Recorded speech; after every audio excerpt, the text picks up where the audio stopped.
નમસ્કાર. New vision school online ક્લાસમાં આપ સર્વેનું હાર્દિક સ્વાગત છે. આપણે ધોરણ 8 વિષય હિન્દી પ્રકરણ 5 દોહી.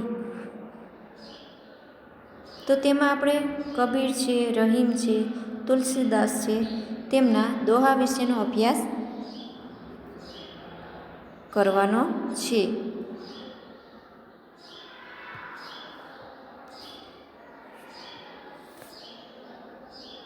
विषय प्रवेश. तो प्रस्तुत दोहों में कबीर, रहीम, तुलसीदास ने बहुत सारी जीवन उपयोगी बातें बताई हैं. प्रस्तुत दोहों में दान, प्रियता, संतोष, समानता, अच्छी संगति की महत्ता, विनम्रता, परिश्रम, प्रेम आदि जीवन मूल्यों का निर्देशित किया गया है.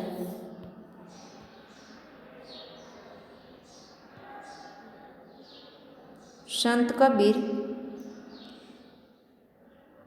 15वीं शताब्दी के कवि हैं. आपने हिंदू और मुसलमानों को उनकी गलतियों के लिए फटकारा है और दोनों के हिल मिलकर रहने का उपदेश दिया है.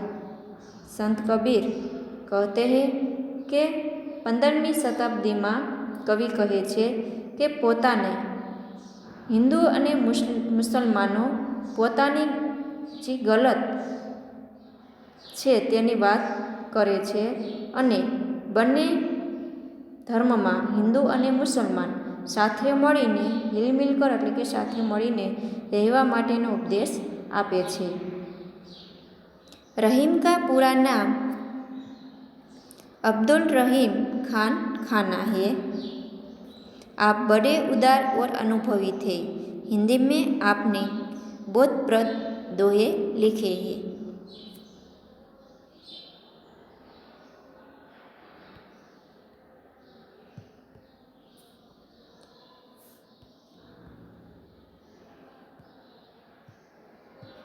संत तुलसीदास 16वीं शताब्दी के प्रसिद्ध राम भक्त कवि हैं. आपने रामचरितमानस नामक प्रसिद्ध ग्रंथ लिखा है.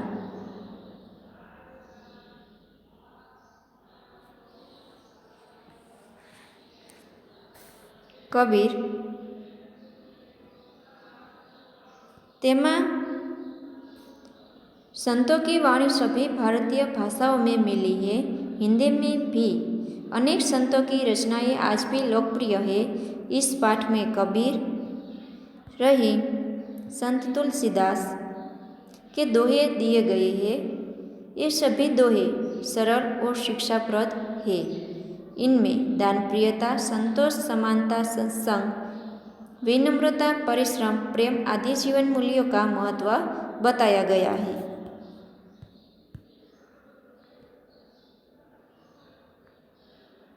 शब्दार्थ.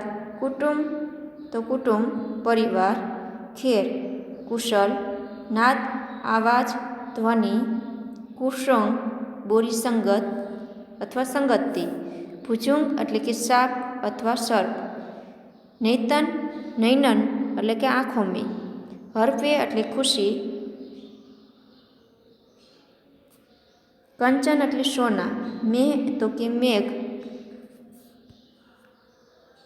उद्यम એટલે કે परिश्रम, पवन अथवा पवन तो हवा, खान खाना सरदारों का सरदार एक उपाधि के साथे साथे घણા બધા આ કાવ્યમાં આવતા જે દોહે છે તેમાં શબ્દાર્થ છે તેની સમજ અહીંથી હું અભ્યાસ કરાવું છું. શાઈ એટલે કે ભગવાન અથવા ઈશ્વર, જામે તો जिसमें, कुटुंब तो के कुटुंब अथवा परिवार, समाय तो पालन अथवा पोषण हो सके, पाछे अथवा बाद में, जग तो संसार, हर्षाय तो हसी अथवा मजाक, खेर कुशलता, बेर तो दुश्मनी अथवा शत्रुता, रहीमना दोहे है, इनका शब्दार्थ नर मनुष्य, जे तो जो, कहूँ तो कही, जाही तो जाते हैं, उनते तो उनसे, मुए तो मर गए, जिनके निकषत तो निकलता है, नाही तो नहीं, उत्तम तो श्रेष्ठ अथवा अच्छा, प्रकृति स्वभाव, का तो किया, कुसंग तो बुरी संगति, विष जहर, व्यापक तो फैलता है, भुजंग शाप, बड़ाई तो प्रशंसा अथवा तारीफ, टका रुपया, मोल तो मूल्य अथवा कीमत। तुलसीदास के शब्दार्थ दोहे का तो आवत तो आने पर, यह तो हृदय, हर्षे तो प्रसन्न होता है, नयनन तो नयन अथवा नेत्र अथवा आँखें, स्नेह तो स्नेह अथवा प्रेम, तहा तो वहा, कंचन तो सोना, मेह तो मेघ अथवा बादल, उद्यम तो परिश्रम, कहो तो कहिए अथवा बताइए, पावे तो पाता है, ज्यो तो जैसे, पोन तो पवन अथवा हवा।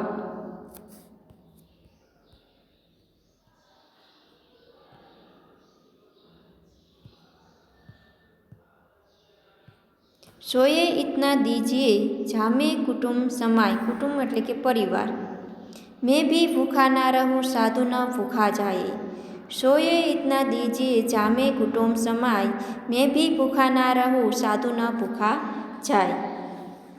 भावार्थ જોઈએ कि हे प्रभु, मुझे बस इतना ही अन्न और धन दीजिए जिससे मेरे परिवार का निर्वाह हो जाए, न मैं भूखा रहूं और न कोई साधु फकीर मेरे दरवाजे से भूखा लौटे।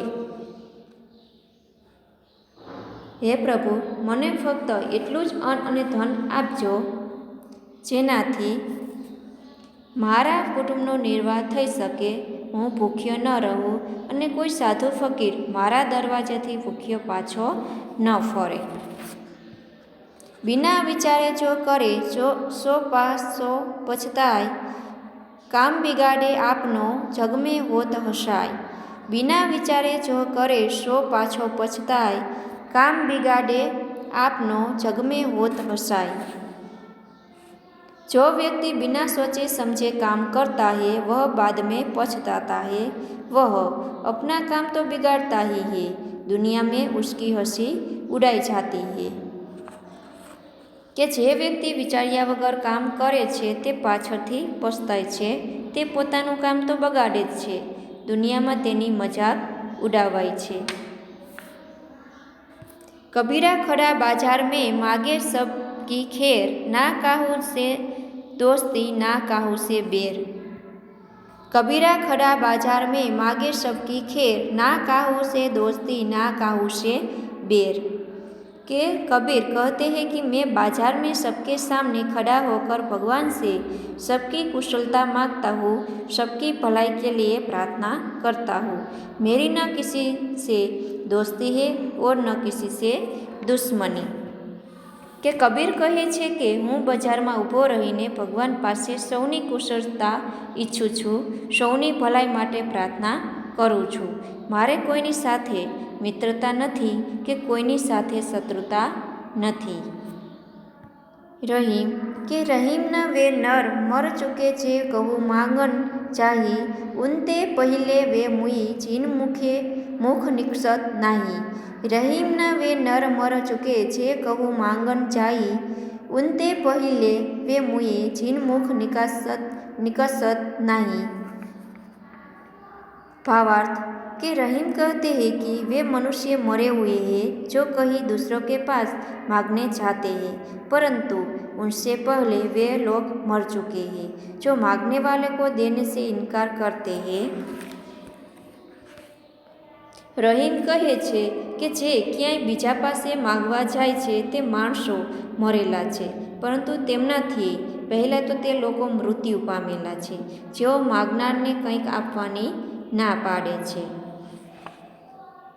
जो रहीम उत्तम प्रकृति का करी सकत कुसंग चंदन विष व्यापत नहीं लिपटे रहत भुजंग। भुजंग એટલે કે સર્પ. ચંદન એટલે કે સુગંધ છે કે જે ચંદનનું લાકડું આવે છે. વિષ એટલે ઝેર. જો રહીમ ઉત્તમ પ્રકૃતિ એટલે કે સ્વભાવ.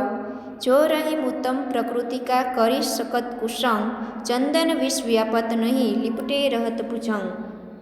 रहीम कहते हैं कि उत्तम स्वभाव के व्यक्ति पर बुरे लोगों की संगति का बुरा असर नहीं पड़ता। चंदन के वृक्ष पर सांप लिपटे रहते हैं, फिर भी चंदन में सांपों का विष नहीं फैलता है। रहीम कहे छे कि मोटा माणसो कदी पोताना मुखे रहीम कहे छे कि उत्तम स्वभावनी व्यक्ति पर खराब माणसोने सोबतनी खराब असर पड़ती नथी। चंदनना वृक्षो पर साप वींटळायेलो रहे छे छतां पण चंदनना सापोनुं झेर फैलातुं नथी। લીપટે એટલે કે વીંટળાયેલો. बड़े बड़ाई ना करे बड़े ना बोले बोल रहीमन हीरा कब कहे लाख टका मेरी मोल। बड़े बड़ाई ना करे बड़े ना बोले बोल रहीमन हीरा कब कहे लाख टका मेरा मोल। रहीम कहते हैं कि बड़े लोग कभी अपने मुख से अपनी प्रशंसा नहीं करते। जो सचमुच बड़ा है वह कभी बड़े बोल नहीं बोलता, बड़ी बड़ी बातें नहीं करता। हीरा कभी नहीं कहता ही कि उसका मूल्य लाख रुपये है। टका એટલે કે રૂપિયે. રહીમ કહે છે કે મોટા માણસો કદી પોતાના મુખે પોતાની પ્રશંસા કરતા નથી. જેઓ ખરેખર મોટા છે તેઓ કદી મોટાઈ બોલ બોલતા નથી. હીરો ક્યારે કહેતો નથી કે તેનું મૂલ્ય લાખ રૂપિયા છે. તો વિદ્યાર્થી મિત્રો, આજે હોમવર્કમાં પ્રકરણ 2 કચ્છ કી શેર તેમાં આઇડલમાંથી પેજ નંબર 11 ઉપર प्रश्न 5 समानार्थी शब्द लिखिए। प्रश्न नंबर 6 विलोम शब्द लिखिए।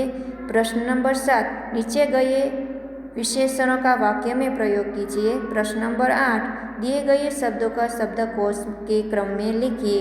प्रश्न नंबर 9 निम्नलिखित प्रशासकीय शब्दों का वाक्य में प्रयोग कीजिए। प्रश्न नंबर 10 दिए गए परिच्छेद का हिंदी में अनुवाद कीजिए। तो आइडलमांथी पेज नंबर 11 में 5 થી 10 सुधीना प्रश्नों छे होमवर्क में लखवाना रहेशे। त्यारबाद हवे पछी आगळना विडियो में दोहेनो अभ्यास करीशुं। अस्तु।